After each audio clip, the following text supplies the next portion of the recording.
Nggak ada ya? Ditutup ya semua jalannya. Mau ke Ragunan nggak bisa. Di Ragunan aja nggak bisa ya? Taman Mini, Pak. Taman Mini bisa ya? Bukannya lagi ditutup Taman Mini? Kan ditutup ya? Nggak boleh, Pak. Iya, nggak boleh kan? Bukan harus buka, pariwisata harus dibuka. Bukan, kan ada kasus katanya yang mau diambil alih pemerintah itu loh. Oh, kalau ketat udah kembali ke pemerintah. Kayaknya lebih seru ngomong ini kita ya, nggak usah ngomong Alkitab ya. Oke, puji Tuhan hari ini teman-teman kita sudah sampai pasal 4, luar biasa. Ini bulan Mei, sudah mau menuju Juni, baru pasal 4 ya, gila ya. Tapi nikmat nggak belajar pasal per pasal, ayat per ayat?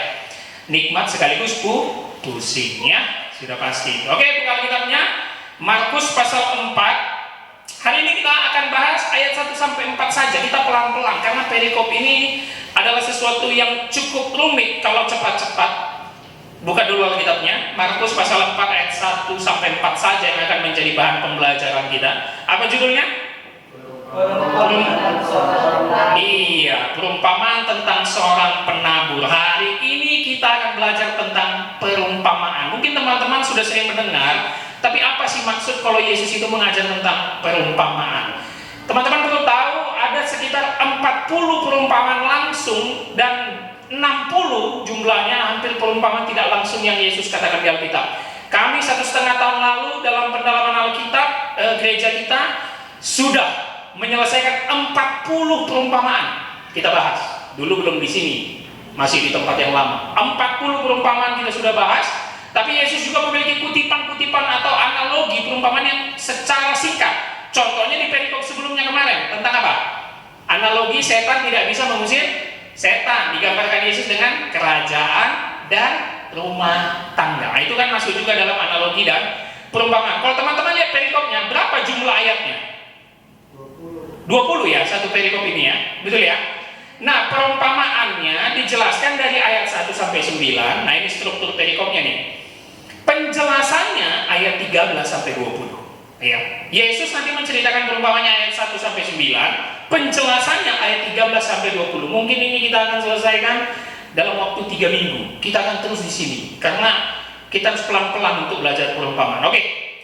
Mari kita lihat dulu ayat 1-nya supaya kita semangat. Yuk kita baca sama-sama ya ayat 1-nya. 1, 2 ya. Pada suatu kali Yesus mulai pula mengajar di tepi danau. Maka datanglah orang banyak yang sangat besar jumlahnya mengerumuni dia, sehingga ia naik ke sebuah perahu yang sedang berlabuh lalu duduk di situ, sedangkan semua orang banyak itu di darat di tepi danau itu. Coba teman-teman perhatikan kalimat awalnya, pada suatu kali. Ini menunjukkan perbedaan alur cerita yang baru yang dibuat oleh Markus atau babak baru. Minggu lalu kan terakhir hambanya Pak Melki kita selesai di kisah saat keluarga Yesus datang mengunjungi dia yang dia bilang siapakah saudaraku, siapakah ibuku. Setelah itu selesai, Markus buat lagi cerita baru dimulai pasal 4 ayat 1 ini. Makanya dimulai dengan pada suatu kali. Ini menjelaskan periode waktu yang kita tidak tahu ya. Pada suatu kali.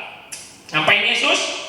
Mulai mengajar di tepi danau. Maka datang orang banyak sangat besar jumlahnya mengerumuni dia, sehingga ia naik ke sebuah perahu yang berlabuh, sedangkan semua orang banyak di tepi darat, di tepi danau itu. Ini kita sudah bahas ya, bahwa kalau orang ramai mengikut Yesus di danau, pasti Yesus mengambil perahu, dia di tengah-tengah, sisanya semua menonton di tepi pantai atau di tepi danau. Tapi kira-kira teman-teman lihat satunya apa yang perlu kita garis bawahi? Yesus mulai pula ngapain? Mengajar. Ini sudah pasal berapa? 4.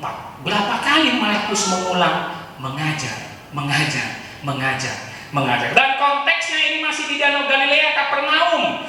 Jadi bolak-balik rumah Petrus, danau, rumah Petrus, danau, rumah Petrus, danau. Dan apa yang bolak-balik dilakukan Yesus? Mengajar. Bahwa kita perlu tahu ya, Yesus ini sudah menggunakan media mengajar orang begitu banyak. Bukan ini, bukan proyektor. Tahu nggak? Pantulan air. Ya, ada penafsir yang mengatakan seperti itu. Karena orang banyak gimana mau dengar Yesus yang sendirian di tengah danau, suaranya kuat memantul ke air danau sehingga bergema sampai ke belakang-belakang. Mengajar dan mengajar. Kenapa saya bilang kisah di Pemkop ini penting? Supaya kita terus belajar dan mengajar. Ya. Ada satu pengkhotbah Amerika bilang gini, Allah itu hanya punya satu anak dan menjadikan dia seorang pengkhotbah. Wih, Yesus namanya. Ya, itu memang kalimat yang sedikit lucu ya. Allah itu hanya punya satu anak dan dia menjadikannya seorang pengkhotbah. Berbahagia kali kita kalau kita ini jadi pendeta dan pengkhotbah. Karena anak Allah Yesus Kristus pekerjaannya berkhotbah. Memang kerja dari kecil tukang kayu, tapi habis itu pekerjaan sampai dia mati adalah memberitakan firman. Makanya teman-teman yang jadi pendeta di sini jangan malu, ya. Jangan anggap, aduh aku ini gak ada papanya dibanding saudara-saudaraku yang tamatan luar negeri, yang pekerjaannya bagus, yang PNS. Enggak, ya. Harus mengajar. Kalau mengajar makanya jangan berhenti belajar. Ini nih, aku kan ngajar juga ya di STT. Mahasiswa itu kalau kusuruh beli buku, alasannya tau nggak selalu? Nah, ada duit kami, Bang. Berapa itu Pak bukunya? 50.000. Ini bagus sekali. Ini buku wajib pegangan mahasiswa STT. Nggak ada Pak duit kami, Pak. Gimana kami ini Pak? Aduh, aku selalu tembak. Kalau jalan-jalan kau nongkrong bisa? Iya, sekali-sekali bisa. Jangan beli buku. Siapa yang udah punya di pribadinya, pribadi bukan dari STT, 50 buku di kamar? Belum ada. 50 buku belum ada. Astagfirullahaladzim. Pak Melki sudah lah ya? Sudah Pak Melki. Ya. S1, nih S1 kan, kebanyakan S1 kan, minimal menghabiskan bacaan 80 sampai 150 halaman. 1 minggu. Berarti 4 minggu harus 4 buku yang tebalnya 80 sampai 150 halaman harus habis. S2 200 sampai 250 halaman. S3 300 sampai 500 ke atas. Harus bisa dong gitu. Jadi kalau kalian pelayanan dapat PK atau sekarang kerja dapat gaji, langsunglah sisihkan beli buku. Jangan beli Detektif Conan, jangan ya. Jangan beli-beli gitu. Kenapa? Mengajar dan belajar. Yang ngajar mana? Sekolah minggu selain Novrin kan ajar, betul nggak sih? Jainal ya, ada lagi? Yang ngajar anak sekolah minggu? Nova juga ya, sama Christine juga ya. Nah, kalian juga perlu mengajar dengan baik anak sekolah minggu, tapi jangan lupa loh, kalian berhak mengajar orang tuanya. Jangan kalian dijadikan guru yang dititip supaya anaknya itu ngerti firman Tuhan, padahal orang tuanya nggak tahu apa-apa tentang firman Tuhan. Itu bahaya. Jadi kalian harus komunikasi sama orang tua. Bu, ini udah pernah nggak diajarin firman Tuhan begini?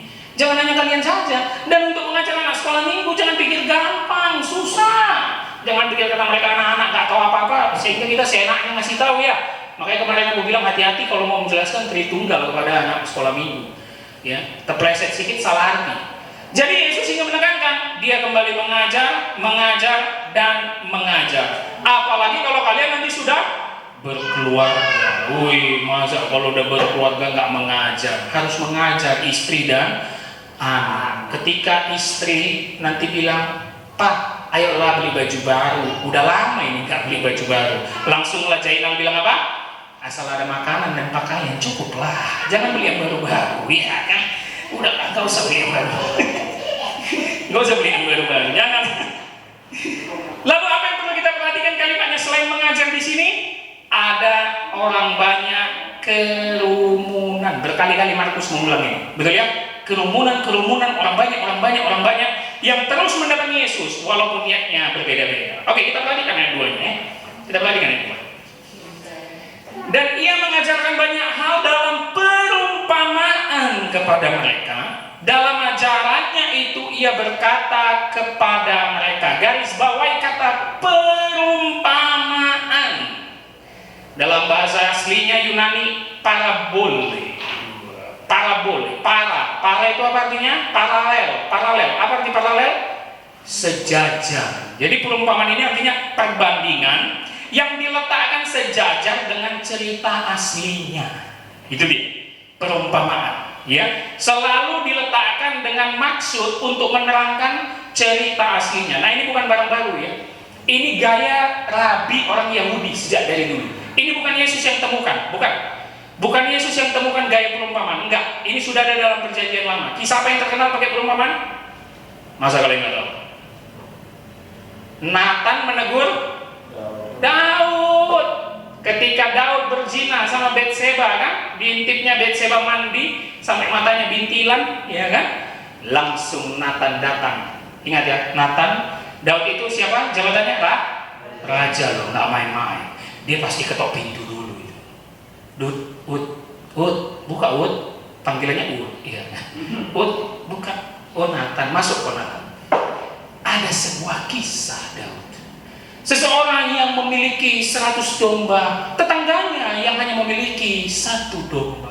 Tetapi dia malah mengambil domba tetangganya yang 1 itu untuk dia dan merampasnya. Langsung kata Daud apa?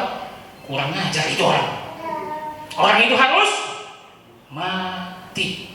Nathan itu orang Jawa. Datangnya pelan-pelan ngomongnya. Pakai perumpamaan. Ya, ngalur ngidul dulu kemana-mana.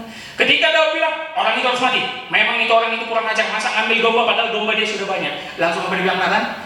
Kau orangnya goblok. Jadi Nathan itu orang Jawa dan Batak. Bataknya langsung dimakinya. Kau orangnya, keluar Bataknya langsung marah-marah dia, ya kan? Itu pakai perumpamaan. Jadi sudah ada sejak perjanjian lama. Tadi kalau kalian cermat membaca epistel kita, ayat 2-nya bisa lihat di warta itu. Apa itu? Di Mazmur 78 ayat 2. Aku mau membuka mulut mengatakan amsal, aku mau mengucapkan teka-teki. Itu perumpamaan itu dalam perjanjian lama. Nah yang menarik perumpamaan, hati-hati. Kita belajar perumpamaan ya. Perumpamaan berfungsi memberikan pengertian atau wahyu kepada orang percaya. Tetapi perumpamaan juga akan memberikan penghakiman kepada orang tidak percaya. Ini.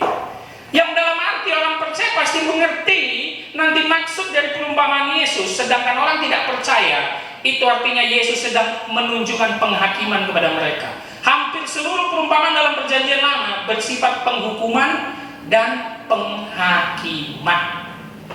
Makanya ketika Yesus selalu berbicara perumpamaan, nanti banyak sekali di Alkitab, tadi saya sudah katakan ada 40 perumpamaan Yesus. Itu pasti tertuju kepada orang percaya supaya mengerti maksudnya, dan tertuju juga kepada orang tidak percaya supaya dihukum dan dihakimi. Terutama siapa?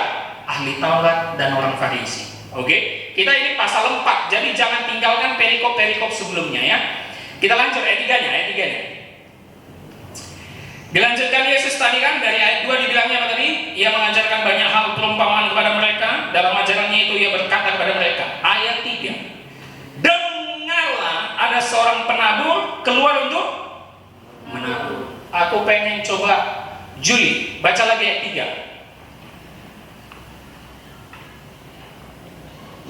Dengarlah, adalah seorang penabur keluar untuk menabur. Oke, coba Jainal baca lagi ayat 3. Dengarlah, adalah seorang penabur keluar untuk menabur. Kurang lulus bahasa Indonesia kalian. Kalau bisa aku kasih dia 6,5. Kenapa? Lihat kata pertamanya apa? Pakai tanda apa itu? Wah. Jadi Jainal jangan hanya dengarlah, enggak cukup. Juli jangan dengarlah. Dengarlah. Ayo Jainal, ayo bentak aku. Bentak aku. 1, 2, 3. Iya harus begitu. Dengarlah. Waduh. Ya. Kalian pasti rindu mau bentak aku kan? Ayo bentak aku. Bang ironis kayak sekali harus dibentak ini ya kan? Jadi Yesus lagi duduk di perahu ini, kalau kita bisa dramatisir ini, pas dia bilang dengarlah, perahunya goyang karena dia sambil keras ngomong. Dengarlah, adalah seorang penabur keluar untuk menabur. Nah aku ingin fokus di kata dengarlah. Tadi ayat 2 mengajar, sekarang dengarlah. Dan ini nanti ditutup juga di ayat 9 dengan kalimat yang sangat khas apa? Siapa yang bertelinga hendaklah ia mendengar. Wah, teman-teman, dalam belajar firman, dalam memahami perumpamaan, kita harus mendengar firman Tuhan dengan serius. Makanya pakai tanda seru, dibentak. Serius. Amin. Ke gereja jangan datang, duduk, diam, tidur, pulang. Jangan. Ada banyak sekali kelemahan gereja datang ke gereja happy karena mau menunggu penyembahan dan worshipnya yang luar biasa. Tadi jujur ya, waktu Hengki lagi latihan ngomong, oh haleluya, amin, terima kasih, aku pun terbakar semangat. Banyak kita gitu kan, psikologis kita tuh gampang sekali pengaruhnya, betul kan? Ketika WL-nya misalnya semantap Hengki atau Jainal, udah angkat-angkat tangan gini, kita pun langsung, oh haleluya, haleluya. Makanya dalam istilah selalu dibilang, WL-nya ngangkat ya, ngangkat tuh, ngangkat, keren sekali. Tapi begitu pendeta naik mimbar,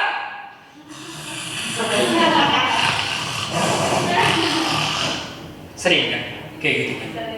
Padahal Yesus mau bilang, dengarlah kalau mau belajar firman Tuhan. Jangan main-main, jangan main-main. Makanya pendalaman Alkitab itu penting sekali. Jangan hanya mengharapkan khotbah di hari Minggu. Tadi aku udah bilang harus baca buku banyak. Teman-teman harus banyak baca buku, beli buku. Siapa yang nonton khotbah YouTube? Pendeta kesukaannya. Sering, setiap hari, hampir setiap hari. Oke, Holong, Novrin. Oke Bang, mantap Bang. Ini. Berapa jam? Biasanya? Sejam? 30 menit? Oh, diulang itu terus? Ganti. Oke. Berapa jam nonton YouTube pengkhotbah biasanya satu hari? 2 jam. Enggi? Nggak nyampe 1 jam. Oke? Gantung umur. Abang tuh 5 jam. Luar biasa tuh ya. Jainal? Nonton yang lain dulu ya kan? Ya. Ya. Nah itu harus kayak gitu tuh. Abang bukan anak sekolah teologi yang bukan, harus banyak gitu. Selain buku, kita tuh banyak referensi mendengar kebenaran dari banyak pengkhotbah yang di YouTube. Aku kasih tahu sama kalian, aku ini 8 sampai 9 jam. Makanya kadang istriku marah-marah.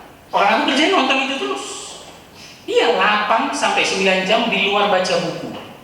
Jadi itu harus terus kuulang. Dan aku sudah pendeta luar negeri. Ngomong bahasa Inggris dong, jangan bahasa Indonesia terus. Kan ada teksnya juga kadang-kadang ya. Ada teksnya. Iya lah, ada teks lah, iya kan? Jadi itu harus dilatih tuh mendengar firman Tuhan. Nah kalau teman-teman melatih itu di YouTube, tapi aku sarankan jangan satu pendeta kesukaan kalian terus, jangan bandingkan.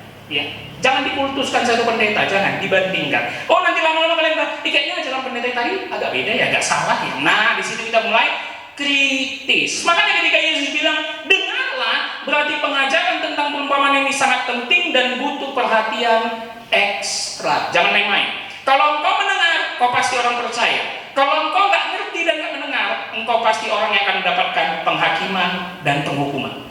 Apa katanya? Adalah seorang penabur keluar untuk menabur. Teman-teman, kalau perumpamaan yang dikatakan Yesus itu pasti dekat dengan kehidupan sehari-hari. Orang Israel itu selain gembala kambing domba, pekerjaan yang paling banyak itu petani. Ya. Makanya dia ketika bilang adalah seorang penabur keluar untuk menabur, itu jemaat banyak yang kerumunan tadi di tepi danau itu ngerti.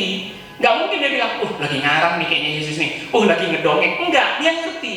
Ya, penabur atau petani itu pekerjaan utama orang Israel, ya, agraris, ya. Bahkan ketika Yesus menjelaskan adalah seorang penabur keluar, mungkin saja dari tepi danau banyak ladang-ladang di sekitar mereka yang memang penabur sedang menaburkan benih. Dilihat mereka secara langsung, ya. Ini aktivis petani yang menaburkan biji gandum. Yang kedua, selain mereka melihat langsung ada petani, kemungkinan besar yang hadir yang mengikuti Yesus kerumunan banyak di tepi danau itu pekerjaannya petani banyak. Oke, jadi perumpamaan itu sangat dekat dengan kehidupan sehari-hari mereka. Nah, penabur itu pasti pekerjaannya menaburkan benih di ladang dengan maju mundur, ya kan? Maju mundur, taruh maju atau mundur sih? Maju terus kan ya? Taruh benih, ya kan? Ini merupakan pekerjaan sehari-hari. Yuk kita lihat ayat 4 ya. Kita lanjutkan ayat 4. Dilanjutkan Yesus ayat 4. Pada waktu ia menabur, sebagian benih jatuh di pinggir jalan, lalu datanglah burung dan memakannya sampai habis. Ini tanah pertama, pinggir jalan. Nanti yang kedua Pak, mungkin teman-teman sudah baca ini kita. Yang kedua Pak, bebatuan. Yang ketiga, semak duri. Yang keempat, tanah yang baik. Ada 4 tanah nanti. Kita akan bahas hari ini hanya yang di pinggir jalan. Jadi ketika benih ditabur maju, itu benihnya berserakan. Nggak mungkin tepat terus di tanah yang mau digarap, nggak mungkin.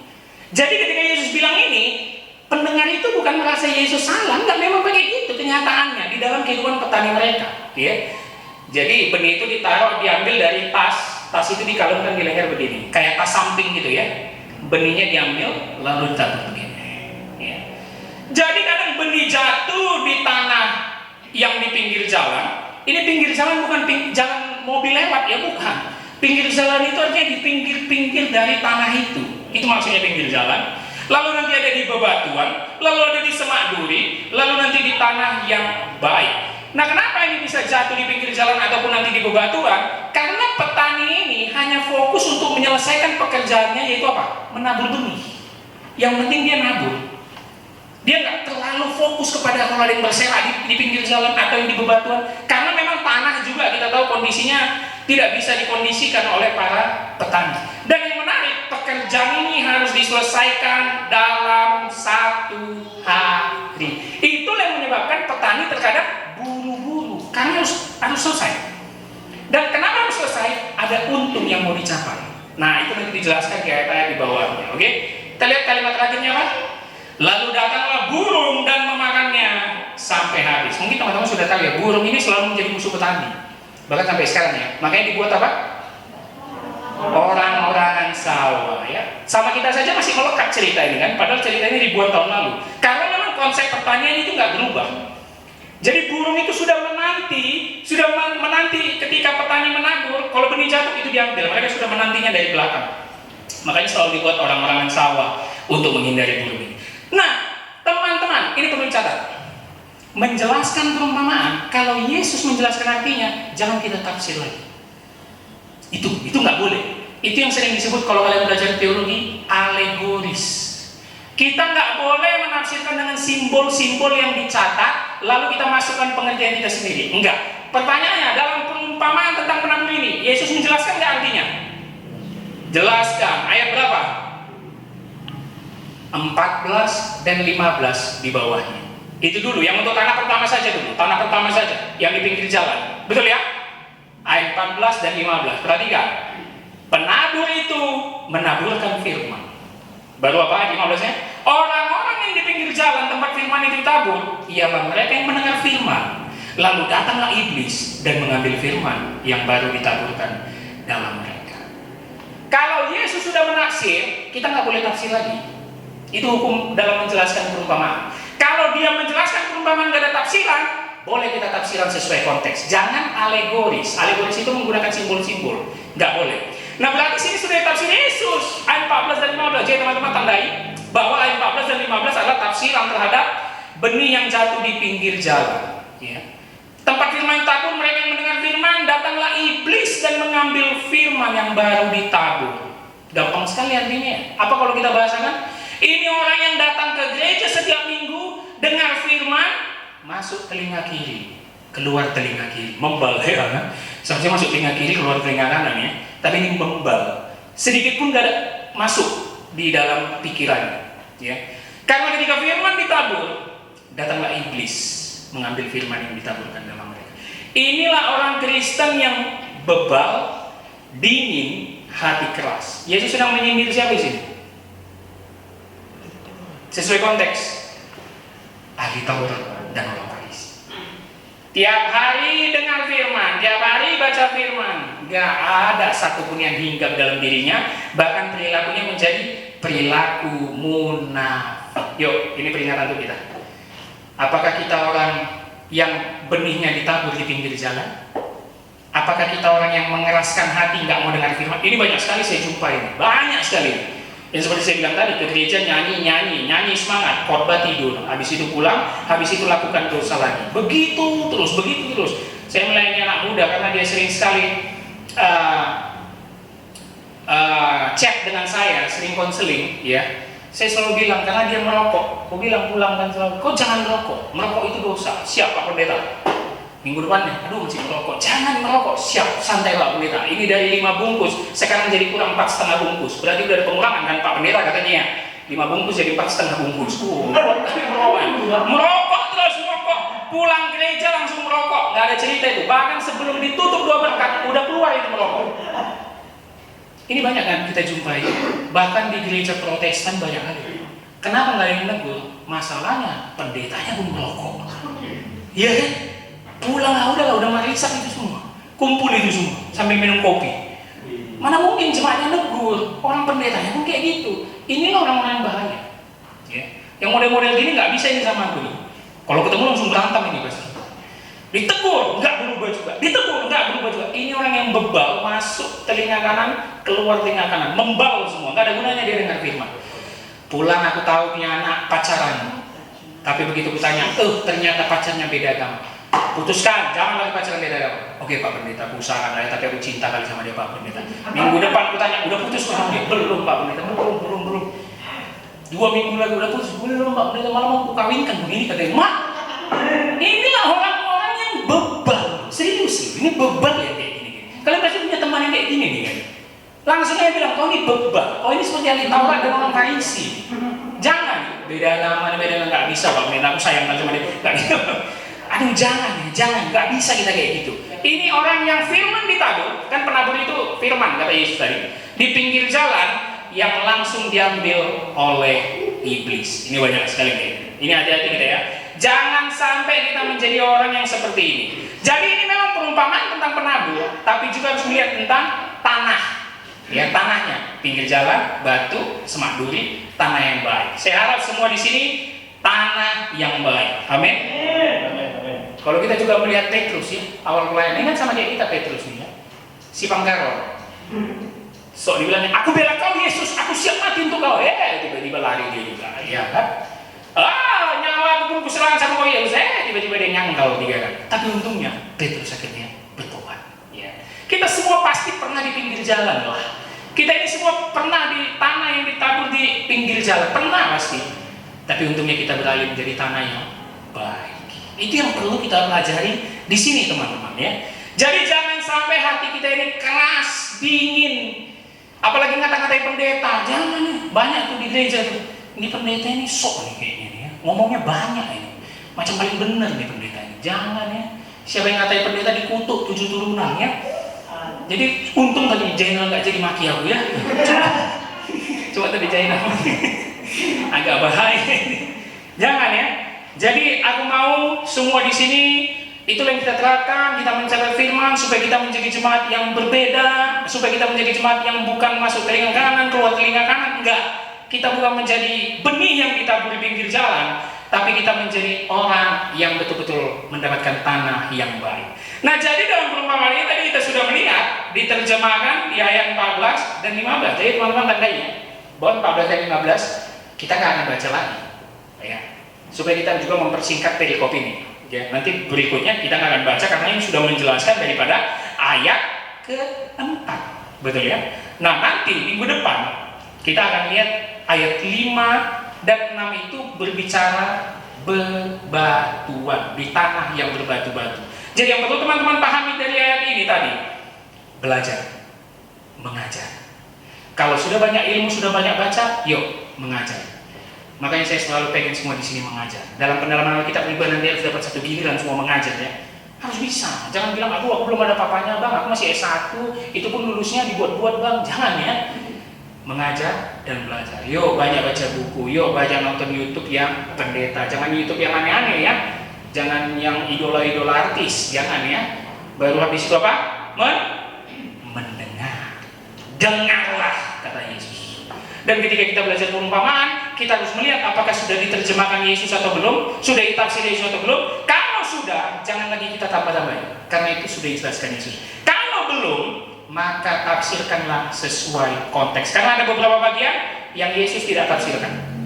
Kita akan lanjutkan tentang tanah berbatu, benih yang jatuh di tanah berbatu minggu depan. Oke, kiranya teman-teman mendapatkan pembelajaran di sini untuk menjadi murid-murid Kristus yang selalu belajar, mengajar, dan mendengarkan firman Tuhan.